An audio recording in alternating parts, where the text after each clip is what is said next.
conectadas. Les voy a compartir mi pantalla en este momento. Y sí, como bien decía Daniel, hoy vamos a hablar un poquito sobre qué va a pasar con la educación post-COVID y un poquito contarles desde nuestra experiencia cuál es nuestra visión desde la Fundación Edúcate y qué nosotros preveemos para lo que va a pasar. Y obviamente este es un esfuerzo conjunto. La situación actual que estamos pasando nos cogió de sorpresa a todos y nos está cambiando la forma de ver no solamente la educación, sino todos los diferentes aspectos de nuestra vida, desde los temas económicos, sociales, a valorar cosas que tal vez antes no las veíamos tan importantes y hoy en día se han convertido en parte fundamental. Por ejemplo, el compartir con nuestras familias, tal vez aprendimos que podemos vivir con un poco menos de dinero. Y algo que en la literatura se repite bastante, y estuvimos justamente con el equipo de MIT, nos dieron una charla de cómo dar herramientas para los educadores para enfrentar esta situación, y nos decían que debemos darle un enfoque a dos ejes, a dos situaciones, dos puntos que estamos viviendo. Uno que es la emergencia actual y uno que va a venir después del COVID. Está bien que tomemos las medidas actualmente para tratar de solucionar. No estamos preparados, hay que estar dispuestos a equivocarnos y tomar diferentes medidas, pero también debemos pensar que lo que hagamos, y sobre todo en los temas de educación, deben también tener una visión de post-COVID. ¿Qué va a pasar después de que esta situación pase? Y quería comenzar planteándoles una pregunta que es: ¿la educación regresará a la normalidad? Y cuando me refiero a normalidad, sabemos que las cosas no van a ser igual. Y la normalidad, pensando desde el punto actual de qué es normal en educación. Entonces, he puesto aquí algunos estamentos sobre la normalidad actual de la educación y sobre qué cosas podemos aprovechar y qué cosas nos está obligando la situación actual a cambiar hacia el futuro. Primero, las evaluaciones juegan un papel natural en la educación y creo que nos hemos acostumbrado a que el aprendizaje y el conocimiento esté comprobado o digamos que está validado a través de una evaluación, que hoy en día muchos países se replantean que ya no debe ser así. Por ejemplo, Australia, Colombia, aquí mismo el examen de bachiller no va a ser tomado, y en estos países inclusive el pase de año no va a estar atado a una evaluación académica, sino que se va a dar a todos los estudiantes. Luego utilizamos y creamos currículums estandarizados para todos los estudiantes, es decir, todos no tenemos la misma capacidad de aprendizaje. Y creo que hoy en día, y más ahora con las herramientas tecnológicas, nos va a permitir personalizar un poco más el aprendizaje. Tenemos un sistema que es igual para todos, todos tenemos que aprender lo mismo, todos tenemos que hacer las mismas tareas, y creo que hoy es un punto de inflexión en donde podemos reflexionar sobre este aprendizaje y la forma en la que nosotros le dedicamos tiempo a nuestros estudiantes. Luego, los docentes creemos que debemos explicar a los alumnos lo que nosotros consideramos importante o lo que nos plantean en un currículum que es importante. Pero, ¿por qué no pensar en qué es importante para el estudiante? ¿Cuáles son las cualidades de ese estudiante? Pensar a futuro, ¿qué quiere ser ese estudiante? Si realmente esto le va a servir en algún punto de su vida. Y pensar en futuro cuáles son las habilidades que él va a necesitar para hacer lo que quiere hacer. Luego, la motivación y la instrucción van disociadas, es decir, no va de la mano el aprendizaje que nosotros brindamos con la instrucción, con el conocimiento que vamos a dar. Un ejemplo, si nosotros le presentamos a un niño, esta es la tangente de un ángulo, seguro que no le va a llamar la atención, y mucho menos de manera virtual si no lo tenemos presente y tiene tantas distracciones en su casa. Pero si le presentamos al estudiante, le ponemos un caso hipotético que él es un astronauta y que la vida de la Tierra está en juego y es su responsabilidad. Decir si un meteorito se va a estrellar o no con la Tierra.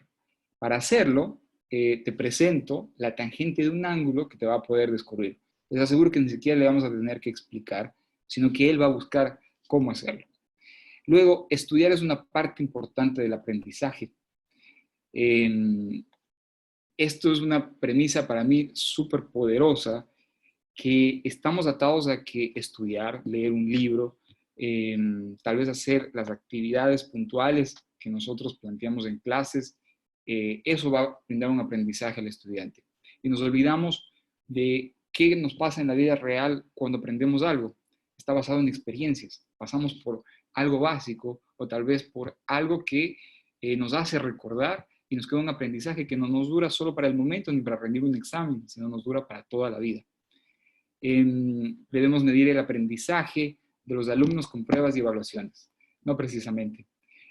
Una prueba nos asegura que el estudiante sabe lo que estamos enseñando, estamos seguros que está aprendiendo, o si reprueba un examen, eso nos asegura que el estudiante no ha tenido un aprendizaje de lo que queremos dar. Y luego la disciplina es parte del aprendizaje.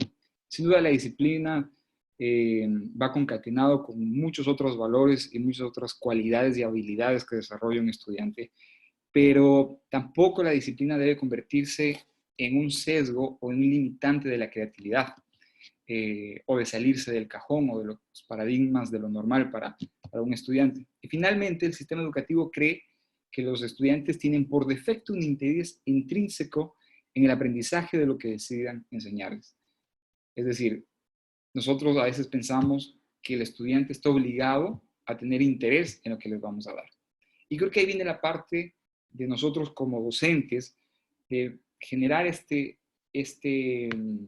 interés en los estudiantes. ¿Y qué es normal en la actualidad? Esto es una clase de hace 80 años y esto es una clase de hace 3 meses. No de ahora, porque ahora ya obligatoriamente nos han hecho cambiar, ha cambiado el sistema educativo. Pero a lo que quiero ir es que si después de esta emergencia nuestra clase sigue luciendo igual y seguimos haciendo lo mismo, algo está mal.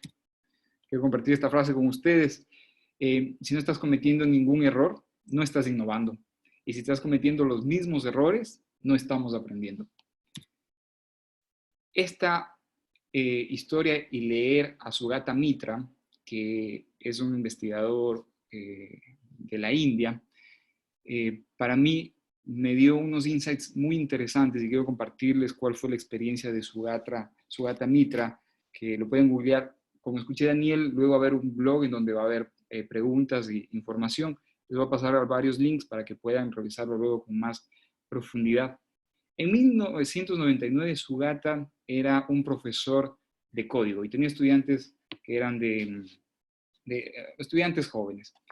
Entonces, él vio una particularidad con sus estudiantes, que llegaban personas a su clase que no habían pasado por la educación formal y que sabían temas de código que sus estudiantes no sabían a pesar de que habían pasado por un proceso de educación formal.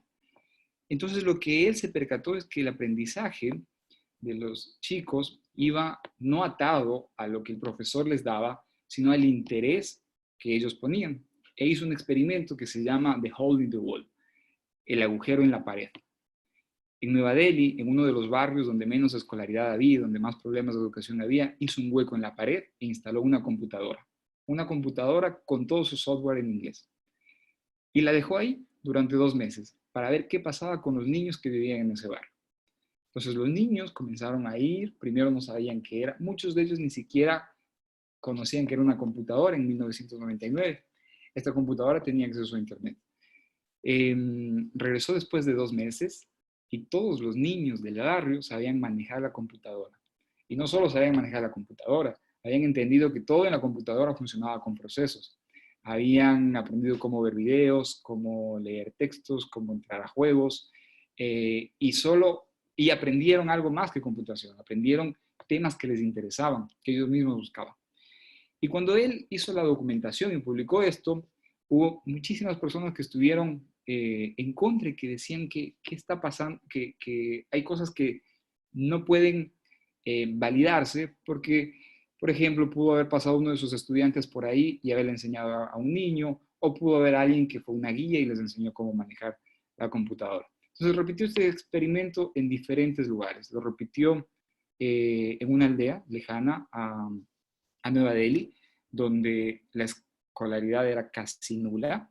Lo repitió en diferentes ciudades de África y en lugares donde el acceso a la tecnología y a la educación era casi nulo o muy básico. Y el resultado fue el mismo. Todos los estudiantes terminaban aprendiendo a usar la computadora sin la guía de nadie y sin ningún conocimiento previo. Luego, para comprobar esto con un conocimiento específico, porque tal vez una computadora era muy intuitiva, pero lo que se quería demostrar era que se puede desarrollar un conocimiento a partir de las capacidades y el interés de un estudiante. Le presentaron un problema que unos trabajadores de un call center no manejaban muy bien inglés y tenían que mejorar su pronunciación y el hablar inglés. Lo que él hizo fue darles un computador que funcionaba solamente con comandos de voz. Y para ellos, poder hacer cualquier acción en su computadora, tenían que dar un comando de voz para que la computadora genere una acción. ¿Qué significaba? Que tenían que hablar un inglés con una buena estructura, un inglés fluido y una buena pronunciación, si no, no iban a poder hacer nada. Después de 3 meses, ¿qué piensan que pasó? Todos hablaban un inglés muy fluido y demostró que se puede enseñar conocimientos específicos. Y finalmente hizo un experimento en donde trató que niños que no tenían ningún conocimiento previo, no manejaban una computadora, tal vez no tenían una educación formal, aprendan sobre algo que estaba mucho más avanzado de lo que debían haber aprendido. Entonces puso una computadora con eh, recursos de biotecnología, para que niños de entre 10 y 12 años aprendan sobre biotecnología. Resulta que después de 3 meses él regresó y los niños le dijeron que no habían aprendido absolutamente nada porque no entendían qué era biotecnología. Entonces él, para comprobar esto, hizo una evaluación con niños de la misma edad que tuvieron la escolarización y un docente que estaba preparado en biotecnología y comparó los resultados. Resulta que los niños se habían aprendido, pero no sabían cómo expresar esto y no tenían la motivación que tenían con la computadora de conocer algo nuevo. Y él encontró un insight gigante haciendo este ejercicio. Los niños comenzaron a aprender más y comenzaron a usar la computadora y temas de biotecnología que no les interesaba, cuando una chica, que tampoco sabía nada del tema, comenzó a preguntarles cómo funciona, cómo se usa y qué es esto. Y la sorpresa de la chica era, estos niños son unos genios, saben manejar una computadora, me hablan de la reproducción de una célula. Entonces los niños sí estaban aprendiendo y este incentivo de esta persona hacía que aprendan más. Entonces el insight que resultó de eso, y les hago analogía con algo que tal vez nos pasaba cuando éramos niños o les pasa a los niños de ahora que son pequeños.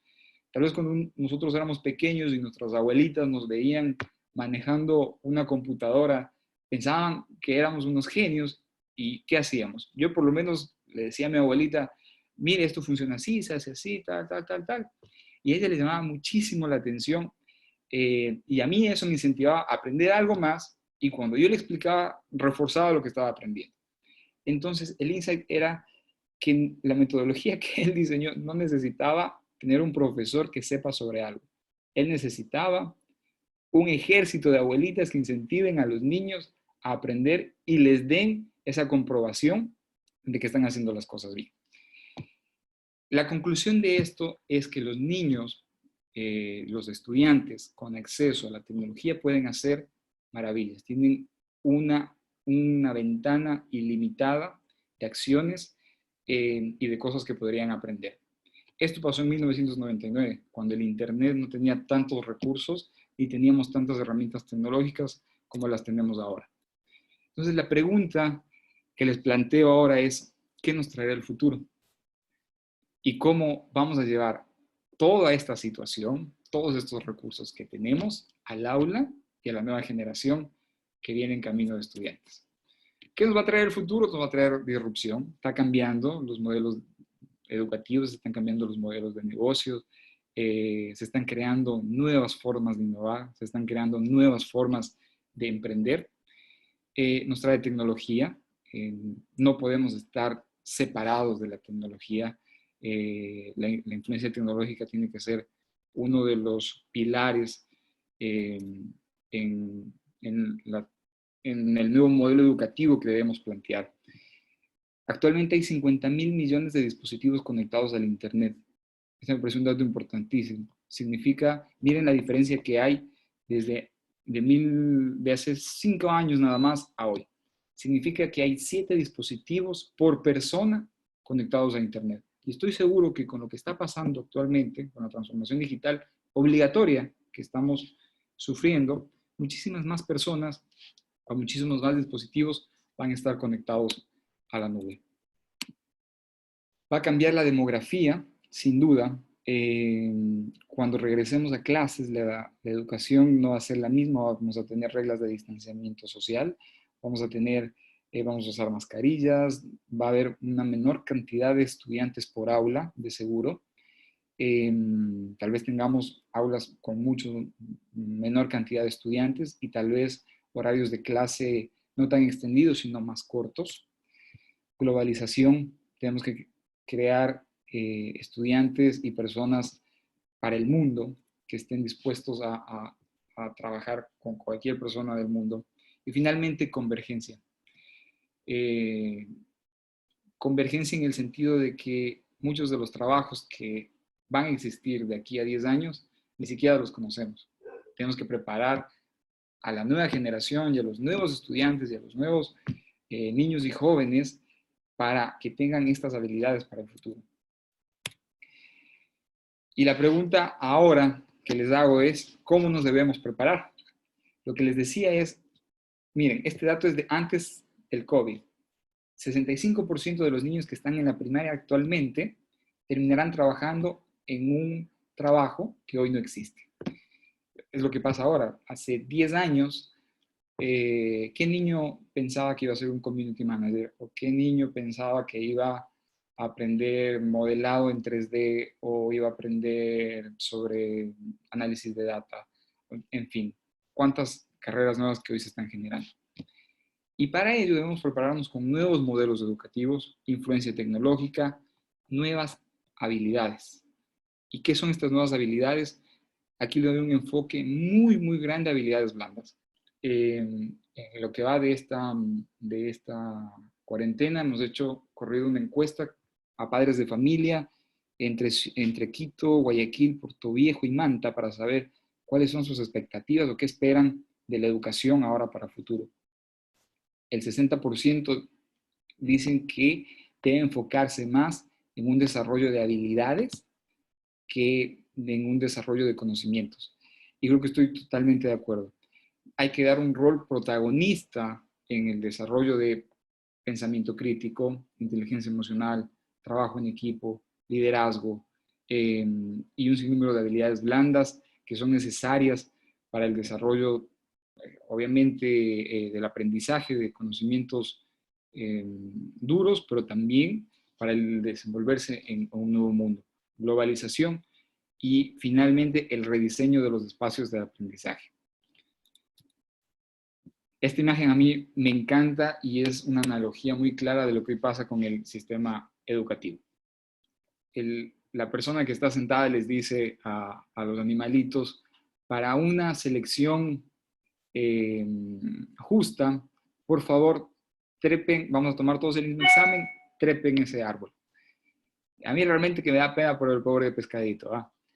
Entonces, lo que pasa con el sistema educativo es lo mismo. No todos tenemos las mismas habilidades, no todos tenemos la misma forma de aprender, no todos tenemos el mismo ritmo de aprendizaje, pero todos tenemos que dar el mismo examen y todos tenemos que aprender lo mismo. Esta reflexión les hago sobre qué modelos y qué formas de aprendizaje necesitamos plantearnos el día de hoy. Y la primera metodología de aprendizaje, espero que lo hayan escuchado, les voy a dejar un link sobre información sobre aulas invertidas o flipped classrooms, y que nosotros es el modelo o la base en la cual vamos a basar el aprendizaje que hacemos desde Fundación Educate. Ya mismo les voy a contar cómo y de qué forma nosotros aplicamos estas metodologías. Inclusive que vamos a hacer un pequeño ejercicio de cómo hacer o presentar un aula con el uso de un aula una clase con el uso de aula invertida. Una aula invertida lo que hace es cambiar, como su nombre lo dice, voltear la forma del aprendizaje. Actualmente lo que hacemos es, en clases se enseña algún tema, se escoge se hace una planificación, se da la clase y se manda una tarea para reforzar. El aula invertida hace lo contrario. Se manda el aprendizaje a la casa y con actividades autónomas del estudiante, y en el aula es donde se refuerza esta clase. ¿Y por qué ahora es el momento adecuado para implantar esta metodología? Porque si vamos a utilizar como principal recurso un dispositivo electrónico para comunicarnos con nuestros estudiantes, una clase no puede durar más de 25 minutos para un niño menor de 12 años. Y tampoco puede estar más de 3 horas en el día frente a un dispositivo electrónico. Por eso el aprendizaje tiene que ser combinado. Esta es la otra metodología, blended learning, o aprendizaje combinado, que es el uso de la tecnología y el uso de temas físicos o aprendizaje presencial. Entonces, cuando nosotros utilicemos recursos o llevemos la clase a un aula invertida o llevemos la clase a un aula virtual, hay que pensar que el dispositivo electrónico no es la única fuente de aprendizaje. Es una herramienta, es un instrumento, pero debemos pensar que el estudiante busque formas prácticas de aprender lo que está haciendo. Tercero, la hiperpersonalización. Tenemos que enfocarnos en las particularidades y en la individualización del aprendizaje. Esto nos permite, la tecnología nos da una mano gigantesca. Nosotros desde Fundación Edúcate tenemos una plataforma llamada APSI, que significa Aprendizaje Personalizado Complementario Interconectado. Esta plataforma lo que permite al estudiante es aprender a su propio ritmo. Como APSI, hay muchas otras plataformas que se complementan de contenido. Khan Academy, Sig Mathematics, entre otras, ¿no? Y hay mucho más contenido sobre el uso de aula invertida. También hay una clase de aula invertida en Google. El tema es que esto permite que el estudiante comience a aprender a su propio ritmo. Es decir, a uno le puede tomar 5 minutos hacer un ejercicio de matemática, a otro le puede tomar 1 hora. La tecnología permite ver eso. Y nosotros como profesores debemos estar pendientes y buscar la herramienta y el instrumento adecuado para poder evaluar y medir cómo están esos aprendizajes y qué cosas debemos reforzar. Luego, el edutainment, que es que el aprendizaje no tiene que ser plano, ni tiene que ser algo obligatorio. El aprendizaje también puede ser divertido, entonces debemos buscar formas entretenidas, buscar que sea de forma mucho más divertido el aprendizaje. Luego, microlearning, y esto es que no vamos a tener como era en la forma presencial o en la normalidad que teníamos anteriormente, que teníamos 45 minutos, 1 hora o inclusive 2 horas de clase para poder explicar los temas. Si nosotros transmitimos esa clase a la pantalla, es decir, yo me paro frente a una pantalla y comienzo a explicarle a un estudiante de la misma manera que lo hacía frente a un pizarrón, seguro que vamos a perder la atención del estudiante y seguro que vamos a perder muchos temas que queremos que el estudiante pueda retener. Aparte que sin la clase un estudiante se distrae. Imagínense en su casa con tantas cosas y mirando solamente la pantalla se va a distraer de manera mucho más fácil. Microlearning es condensar el aprendizaje, reducirlo a pastillas en donde les demos el contenido que realmente necesitemos que ellos aprendan y luego les demos los recursos y las herramientas para que puedan aprender y reforzar lo que les damos. Finalmente, learning by doing, aprender haciendo. Creo que esta es la mejor herramienta. Buscar formas de que el estudiante en su casa pueda reforzar lo que ha aprendido. Que con sus padres de familia sean un apoyo, que busque cosas prácticas que pueda hacer con cosas que encuentren en la casa. Y esto también va de la mano del edutainment, tratar de que sea práctico, sea real y sea entretenido el aprendizaje. Una clase invertida en una clase tradicional, creo que esto lo explica bastante bien sus diferencias. En la clase tradicional nosotros damos los contenidos en la clase y luego pasan a practicar. En la clase invertida es lo contrario. Se entregan los contenidos para que los hagan en la casa y luego se practican en la clase. Claro que ahora no vamos a tener una clase presencial, vamos a tener una clase virtual, ¿verdad? Pero esto se puede mantener, se puede hacer actualmente y se puede mantener a futuro. Es decir, cuando regresemos a las clases normales, es una metodología que se puede aplicar tranquilamente. Les voy a pasar, por favor, háganme acuerdo de dejarles un link. Hay un curso gratuito que inclusive emite un certificado sobre la metodología de aula invertida y hay otros cursos un poco más profundos que tienen cierto costo, pero tienen hasta un nivel que permiten ver el aprendizaje gratuito de cómo usar una aula invertida. Esto es el ejemplo de cómo aplicar un aula invertida. Primero, vamos a dividirlo en 3 fases. Yo lo primero que recomiendo es identificar qué es lo que queremos que aprenda el estudiante, cuál es la competencia que queremos que desarrolle el estudiante del tema que vamos a escoger. Definimos el objetivo y luego hay que escoger muy detalladamente cuáles son los recursos que vamos a utilizar. Es decir, si voy a aprender sobre las fracciones, muy bien, lo que voy a utilizar es que voy a buscar en Khan Academy la lección de las fracciones, en APSI el ejercicio de fracción y luego voy a mandarles a ver un video en YouTube que refuerza lo que he aprendido. Esto le debe llevar aproximadamente 1 hora al estudiante. Me invento. Y ese trabajo es autónomo por parte del estudiante. Yo simplemente le doy las guías, le doy los links para que el estudiante pueda trabajar.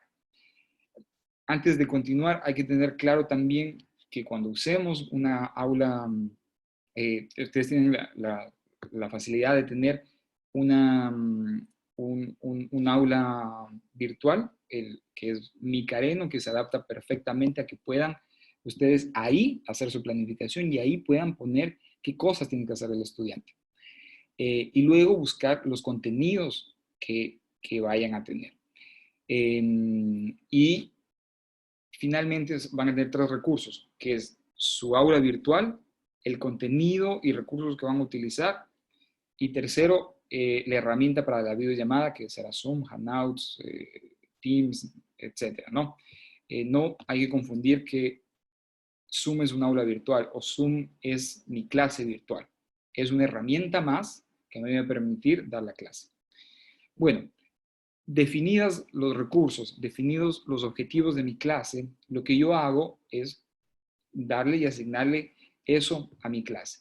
Y luego debo preparar las actividades, tal vez que el aprendizaje sea progresivo, pensar luego que yo voy a evaluar tal vez en un aprendizaje por pares y esa va a ser mi forma de evaluar y tener pensado ya cómo al final de transmitir este conocimiento yo voy a evaluar el tema escogido. Lo que tiene que hacer el alumno es resolver estas actividades, tiene que hacer el recurso, tiene que utilizar los recursos, ver los videos, hacer las actividades.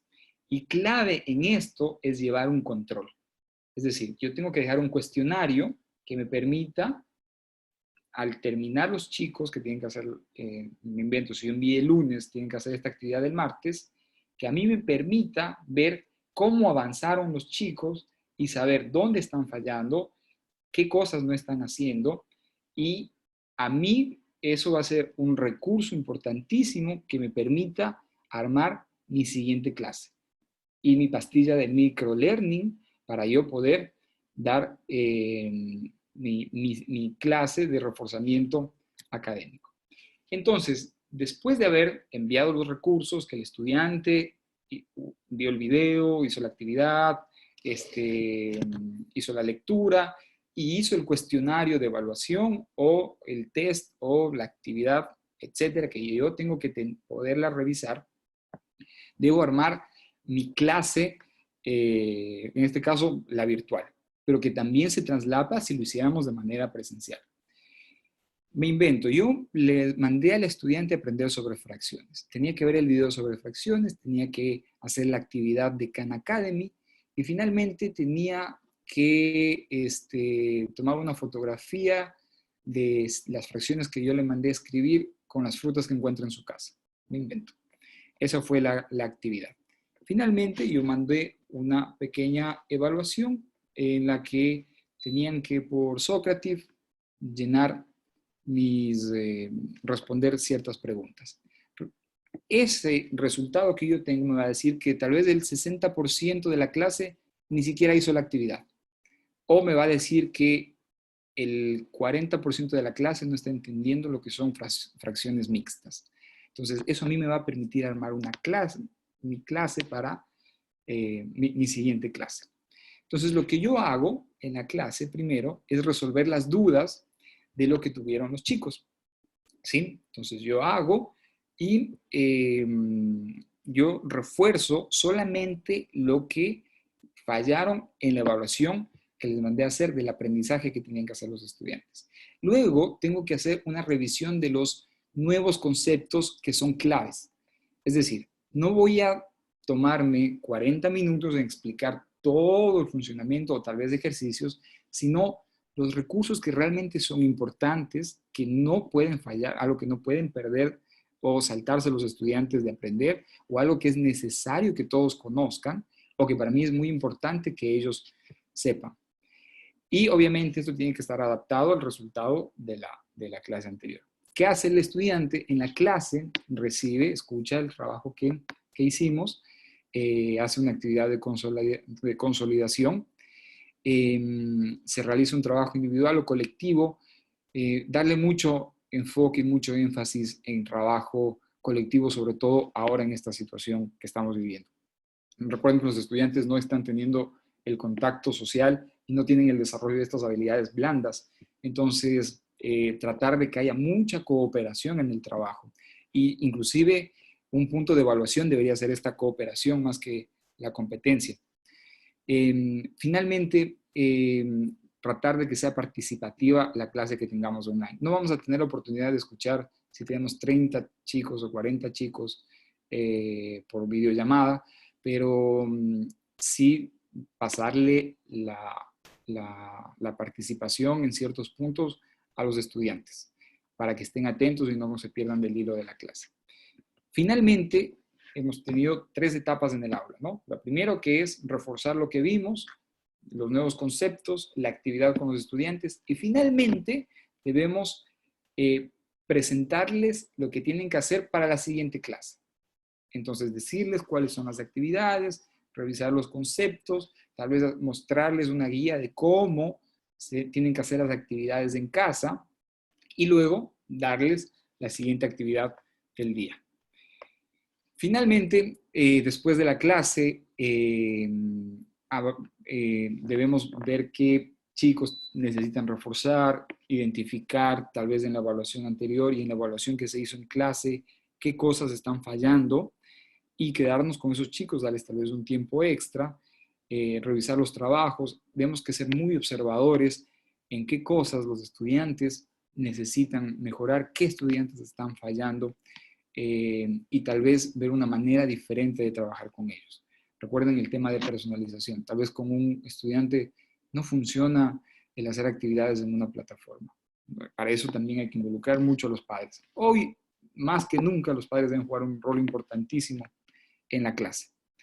Y finalmente, el alumno, después de la clase, tratar de usar herramientas de trabajo colaborativo y que sea muy práctico el trabajo que hagan. Tratar de llevarlo mucho a la realidad. Me invento, encontrar fracciones en la casa. Busquemos qué cosas representan un medio en la casa.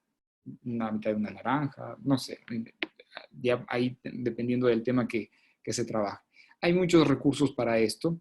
Hay todo un currículum de aula invertido, una plataforma con contenido listo de primer año de educación básica, sexto año de educación básica, que les voy a pasar el link, y está gratuito. Hay muchas herramientas gratuitas que se complementan en temas de contenido. La plataforma APSI de la Fundación también es gratuita, simplemente hay que pedir la solicitud de un usuario y contraseña, Khan Academy y otros recursos, aparte de las bibliotecas virtuales, en fin.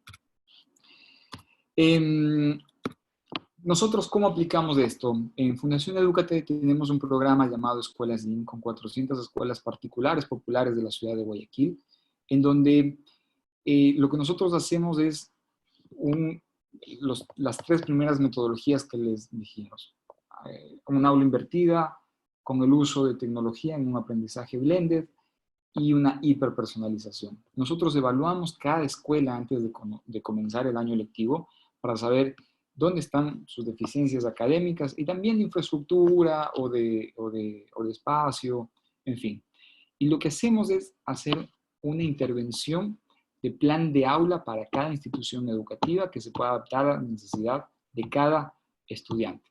Este plan de aula es una especie de cronograma de cada actividad que se tiene que hacer cada día, en donde dice cómo utilizar la tecnología, qué herramienta podemos usar, en Khan Academy, en APSI o en cualquier otra plataforma educativa de contenido que se tenga. Y qué otras actividades tiene que hacer para reforzar el docente con el estudiante. Entonces es una guía que la preparamos, ahora la estamos haciendo para que se pueda hacer de forma virtual y que sea una guía para los docentes, en este caso de forma virtual. Obviamente antes de que pase esta situación lo que hacíamos era instalar un laboratorio de computación con la donación de computadoras por parte de la empresa privada, las potenciamos, instalamos los laboratorios de computación, instalamos todas estas plataformas educativas en una intranet en, la plataforma, en cada laboratorio, en caso de que no tengan internet, ¿no? Y luego enfocamos mucho este desarrollo de las habilidades blandas, con aprendizaje basado en proyectos. Usamos una metodología que es una adaptación de Design Thinking o pensamiento de diseño, que la hicimos, que la adaptamos en Fundación Edúcate, con un componente que tiene 4 etapas, ¿no? Que es identificar problemas, generar soluciones, prototipar y presentar esas soluciones. Los problemas que ellos identifican son problemas que nos afectan a todos, que están en la sociedad y que están a nivel macro. Estoy hablando desde el problema de basura, de tráfico, contaminación, etc. Y en la parte de prototipado, tomamos bastante tiempo porque les enseñamos a prototipar usando robótica de Lego o Arduino o impresión en 3D, modelado. Niños desde los 11 años y lo que hacen es increíble. Realmente lo que hacen es una cosa fantástica y ahí comprueba lo que Sugata Mitra decía o su hipótesis en su estudio. Realmente los estudiantes dándoles las herramientas pueden hacer cosas fantásticas y teniendo una guía más aún. Y esto lo presentaban frente, hicimos un concurso entre todas las escuelas y lo presentaban frente a 2,000 personas sin miedo, hablaban mejor que uno, entonces el resultado fue bastante halagador. Creamos un espacio también que es un Labin, esto es una especie de Fab Lab.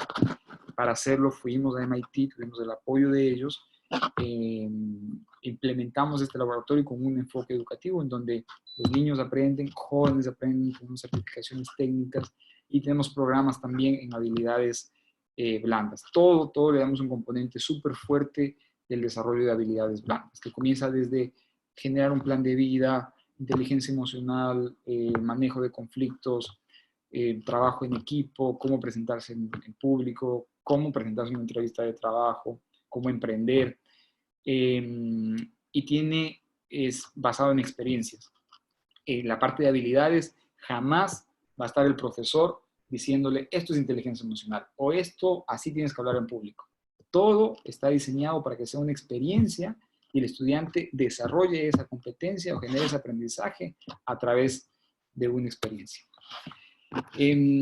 Simplemente quería compartirles cosas que creo que van a pasar y debemos tomar muy en cuenta cuando hagamos nuestras planificaciones de aula, cuando hagamos nuestras nuevas clases virtuales, pensar mucho menos en pruebas estandarizadas, ¿sí?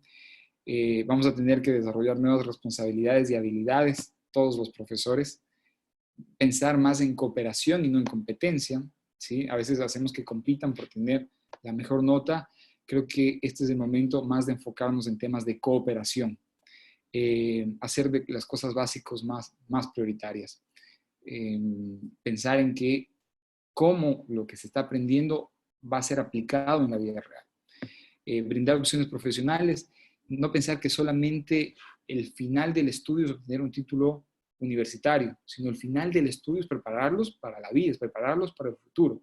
El concepto de educación es crear ciudadanos con un buen estilo de vida, o sea, mejorar su calidad de vida. Ese es el objetivo de la educación. Mejorar la calidad de vida, creando ciudadanos para el mundo, en la definición formal de la ONU. Los horarios de clases van a cambiar, seguramente. En la situación actual, no sé cómo se estarán manejando ciertas escuelas, pero muchas están moviendo las clases para la tarde, los horarios podrán ser flexibles. Luego, lo que nos convertimos ahora son facilitadores en el uso de herramientas tecnológicas. Nunca la tecnología va a reemplazar a un profesor, jamás en la vida, pero sí son una gran herramienta para la educación. Entonces, lo que nos debemos convertir es en facilitadores de estas tecnologías. Debemos crear un ambiente relajado. Ya la situación de por sí a veces es un poco complicada, dependiendo de la situación que pase cada hogar, cada familia. Entonces, creo que el horario de clases debe ser un momento relajado, donde saben que se van a ver con sus compañeros y que van a aprender algo nuevo, ¿sí? Porque también estar todo el día en la casa crea esa diferencia de que tal vez no hay un hábito de las cosas. Entonces, el tener un horario, o sea, el tener la clase puede ser el punto que para el niño o el estudiante o el joven marque su regularidad en su día. Es decir, si sabe que tiene clases a las 2 de la tarde o tiene clases a las 10 de la mañana, su día gira en eso, ¿no? Entonces, en la tarde es cuando voy a hacer mis tareas, en la noche es cuando voy tal vez a hacer uno de mis hobbies, etc. Y finalmente, pensar en menos tarea y más trabajos externos, más cosas experienciales. ¿Sí? Una tarea tiene que ser algo que le genere un aprendizaje. Recuerden qué cosas de ustedes se les quedaron en la cabeza de la escuela, qué aprendizaje nunca se les olvida de lo que dijeron los profesores. Y a mí, si yo me pongo a pensar, les juro que no me acuerdo alguna frase exacta que mi profesor me haya hecho, pero sí me acuerdo de alguna actividad que el profesor me haya hecho y que eso me dejó un aprendizaje que hasta ahora lo mantengo. Entonces, lo mismo pasa para todo el sistema educativo. Pensar en actividades que realmente generen este aprendizaje para los estudiantes. Finalmente, cerrar la presentación diciéndoles esto: en tiempo de crisis conocemos la capacidad de reinventarnos, de fluir, de resolver y de darle la vuelta a las cosas. Entonces, creo que este es el momento. No tengamos jamás miedo en equivocarnos. La situación está obligando a llevar a hacer cosas nuevas. Entonces, lo peor que podemos hacer ahorita es tener miedo a equivocarnos. Nada, dejarles esta reflexión, y que la educación, después de que pase esto, y si regresa a ser lo mismo, estamos fallando en algo. Y tenemos la oportunidad de hacer algo grande. Aquí hay una comunidad de 500 personas que están conectadas, y creo que generar estas comunidades, poder compartir conocimientos, la cooperación desde la parte educacional es clave. Y el futuro del país y el futuro de lo que queramos hacer, tal vez en una nueva pandemia que no nos coja, no nos pase como nos está pasando ahora, va a ser en un cambio a mediano y largo plazo, que es a través de la educación. Nada, agradecerle a Micareno y felicitarlos por esta iniciativa que realmente permite poder compartir este tiempo con docentes y con otras personas. No sé si tenemos preguntas para poder responder.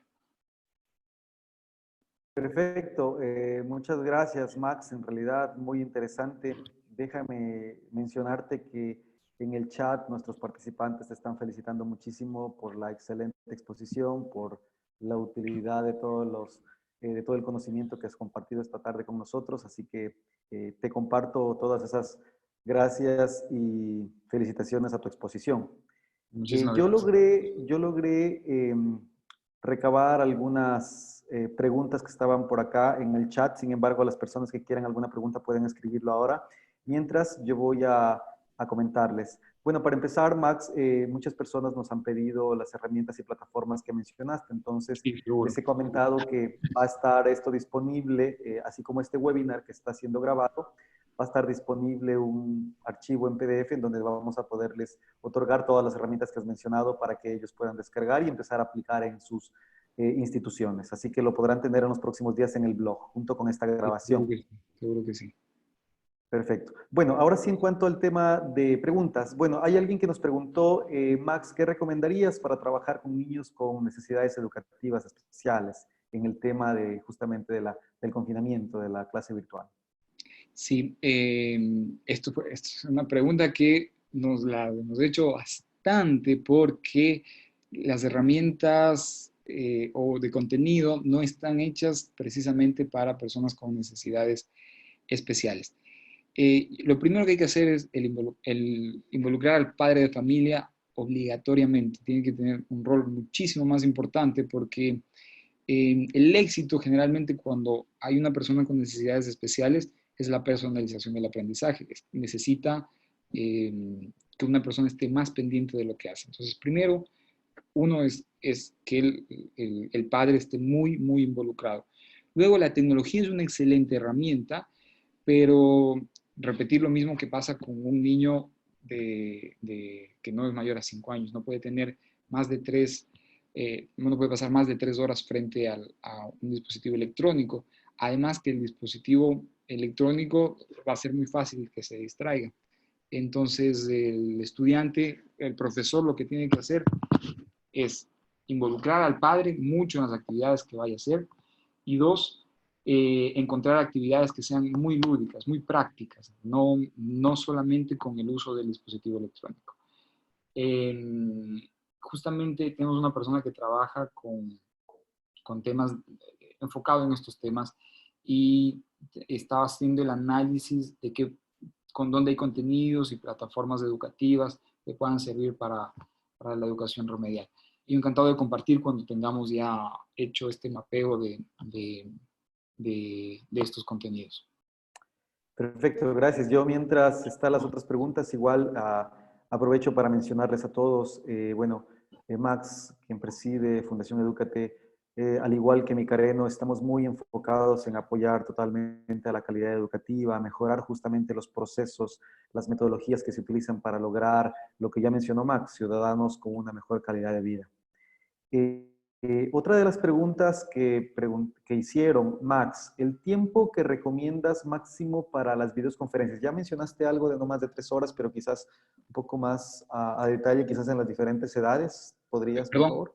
perdón, se me Eh, cortó una parte de la Sí, pregunta. te decía que la pregunta que hicieron, que ya contestaste brevemente, pero el tiempo máximo que recomiendas para cada clase o para cada videoconferencia. Mencionaste ya algo de 25 minutos, pero no sé si quieras profundizarlo un poco más, por favor.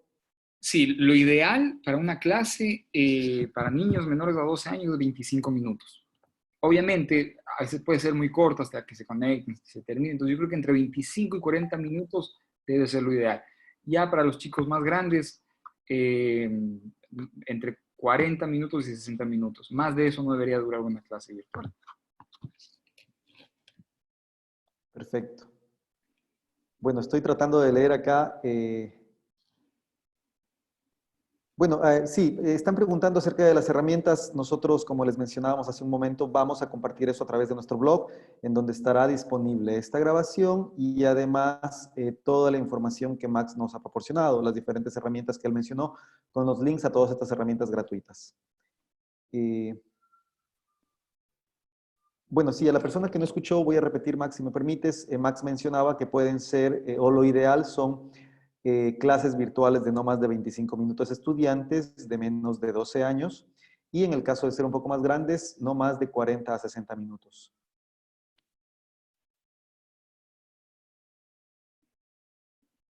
Bien.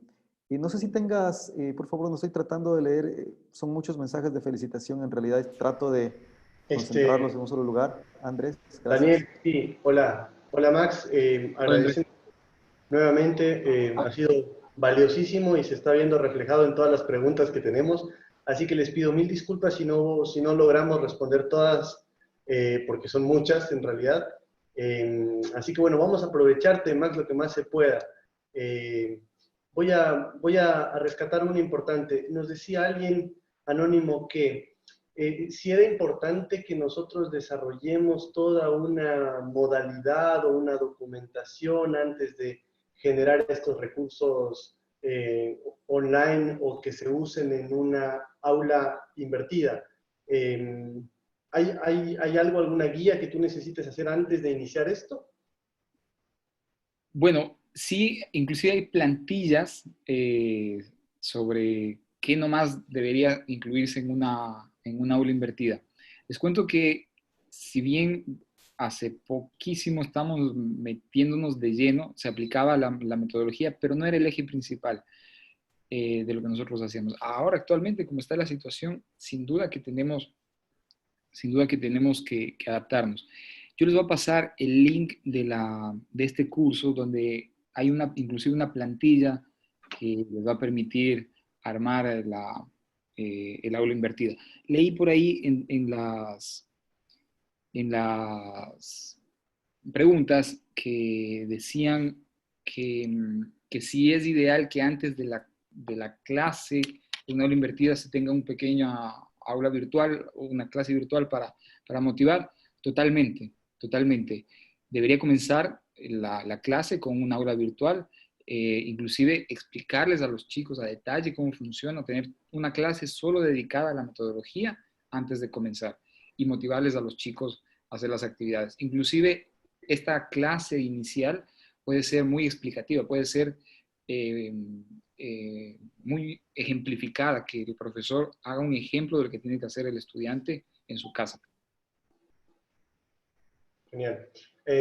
Alguna que surgió incluso, que volvió a surgir acá y surgió en el Mica Meet anterior, era ¿a qué edad es recomendable empezar con esta, digamos, a asociar a los niños a las herramientas digitales, a los smartphones, a los equipos virtuales, etcétera? Bueno, yo creo que están involucrados ya desde muy pequeños, pero lo ideal debería ser desde los 5 años que tienen la capacidad de prestar más atención a una clase virtual. Yo creo que antes de los 5 años no es ideal que pase mucho tiempo un niño en un dispositivo electrónico. Eh, está bien que se le permita cierta cantidad de tiempo a los niños pequeños, pero como te digo, la literatura dice que no más de 3 horas puede estar un niño en todo el día, ni siquiera dice seguida, sino en todo el día en una clase, frente a un dispositivo electrónico. Entonces, yo considero que aplicar una clase virtual o aprendizaje virtual debería ser a partir de los 5 años. Que es prácticamente donde iniciamos, ¿no? Donde iniciamos, sí, correcto. Donde inicia preparatoria. Uh-huh. Correcto. Y justamente, bueno, también había algunas preguntas que vi por ahí respecto de recomendaciones para niños más pequeñitos. Bueno, alguien mencionaba inicial y también alguien mencionó preparatoria. Entonces, no sé si tengas algo respecto a esto, Max, que nos puedas comentar, por favor, para niños Perdón, pequeños. para el tema de preparatoria. Sí, preparatoria e inicial. Nos preguntaban si tienes alguna recomendación para hacer justamente seguir educando desde casa, pero con niños de inicial y preparatoria, los más pequeñitos. No se me viene a la mente. Tenemos un repositorio de plataformas. Yo les voy a dejar los links. También pueden entrar a guayaquiling.org, Educación en Casa. Ahí también está un repositorio de plataformas de contenido. Entonces, es más, ahorita les voy a pasar el link de una de las plataformas. Sí, igual esto lo van a encontrar en el blog. Vamos a enviarlo, o Max lo va a enviar seguramente aquí en los mensajes. Sin embargo, sabemos que hay mucha información que vamos a incluir o Max nos va a ayudar con esos recursos. Van a estar subidos en nuestro blog. Yo tengo una última, Max, que también siento que es una de las más importantes. Tú empezaste hablando sobre la evaluación, la manera en la que estamos evaluando ahora tiene que ser diferente. Nosotros utilizamos notas, el ministerio va a modificar eso en algún momento. digamos que hacia dónde va o dónde está lo recomendable en ir evaluando a futuro lo que los alumnos adquieren o no adquieren dentro del aula en un año lectivo. Bien. ¿Vamos a seguir utilizando notas, me refiero a eso, o hay otro horizonte? Tal vez el sistema numérico de la forma de medir en cantidad no está mal, sino tal vez es la forma de cómo se nos dan estos resultados. ¿Qué nos da este valor de nota actualmente? Tal vez las tareas que enviamos, etcétera, y un examen totalmente práctico.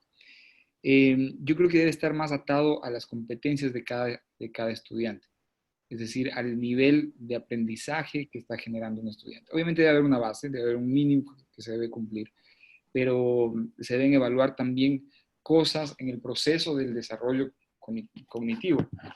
Por ejemplo, el nivel de cooperación o el desarrollo con sus compañeros. Si tenemos la opción de tener una evaluación inicial, saber cuánto es el progreso de un estudiante.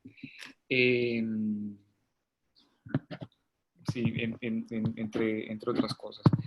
Y tal vez el castigo de generar, por ejemplo, perder un año para un estudiante, para mí eso es algo que le puede marcar de por vida, ¿no? O sea, castigar por una mala nota. Y puede ni siquiera referirse a un tema de académico, sino pueden ser muchas cosas que pasen o que vengan fuera del tema académico, sino social, cultural, familiar, etcétera, ¿no? Entonces, yo creo que debe la educación ahora estar centrada en la persona, centrada en el ser y evaluar estas competencias por el desarrollo de las mismas. Mira, te cuento algo que a nosotros nos pasa. Nosotros tenemos este proceso de certificación técnica y nosotros jamás tomamos un examen. Nosotros lo que hacemos es eh, pasan con la presentación de un proyecto que genera una solución. ¿Y cuál es la evaluación que nosotros hacemos con nuestros estudiantes? Es que si su idea tienen que presentarle a alguien, ni siquiera es al profesor al que tienen que presentar el proyecto, tienen que presentarle el proyecto a la persona que le están solucionando el problema. Si esa persona acepta la idea, pasa. Si es que no la acepta, tendrá que replantearla. Entonces, esa es la forma de evaluación. Y mira, te digo en la práctica cuál fue el resultado. Al principio evaluábamos conocimiento y tuvimos una deserción altísima, porque era un curso gratis. Entonces tuvimos una deserción, te digo, casi del 40%. Cuando lo pasamos a este proceso y enfocado mucho en el desarrollo de habilidades, tuvimos una deserción del 3% de los estudiantes. Y eran jóvenes en situaciones vulnerables, es decir, que muchos de ellos se salían porque tenían que trabajar. Y lo que aprendían era modelado y fabricación digital en centros de mecanizados, eran cosas técnicas. Pero a la final ellos no aprendían solamente algo técnico, sino aprendían a resolver un problema y su grabación era presentar este proyecto y que el jurado al que le presentaban el proyecto acepte la idea. Genial. Okay, claro. Estamos viendo esto siempre muy enfocado a la labor que tienen que hacer los docentes, ustedes en innovar, en intentar encontrar estas nuevas metodologías. Nosotros estamos aquí intentando ayudarnos desde nuestro lugar, sin embargo la responsabilidad va a estar en ustedes, siéntanse apoyados de nuestro lado, pero tenemos que encontrarle la vuelta a esta situación. Entonces, evaluar diferente, empezar a encontrar la manera de educar diferente, esto es lo que nos va a ayudar a superar esta situación y a mejorar a futuro nuestra manera de educar. Max, yo de mi lado te agradezco, muchísimas gracias, ha sido valiosísimo todo esto, tenemos mucho más que responder, supongo que con los recursos eso va a ayudar muchísimo. Y bueno, te reitero este enorme agradecimiento con esto que nos acabas de mencionar el día de hoy. No, a ustedes Así muchísimas es. gracias, Andrés, Daniel, y nada, felicitarles por esta iniciativa. Realmente creo que permite que los docentes tengan, a todos nos surgieron muchas dudas cuando esto comenzó. Entonces, creo que aquí tenemos un espacio para entre todos poder compartir y ayudarnos con lo poco que vamos aprendiendo. Muchísimas gracias a ustedes. Bueno, muchísimas gracias, Max. También me uno a la felicitación de todo el equipo y de todas las personas que asistieron. Esperemos poder reencontrarnos muy pronto otra vez contigo en algún otro webinar. Sería muy interesante poder tenerte con nosotros para continuar apoyando a toda la calidad educativa ecuatoriana. Gracias a todas las personas que estuvieron presentes. Muchísimas gracias por estar con nosotros y por seguirse capacitando y más que todo preparando para lograr mejorar la educación ecuatoriana. Muy buenas tardes con todos y nuevamente, Max, mil gracias por tu tiempo y por tus conocimientos. Que estén bien.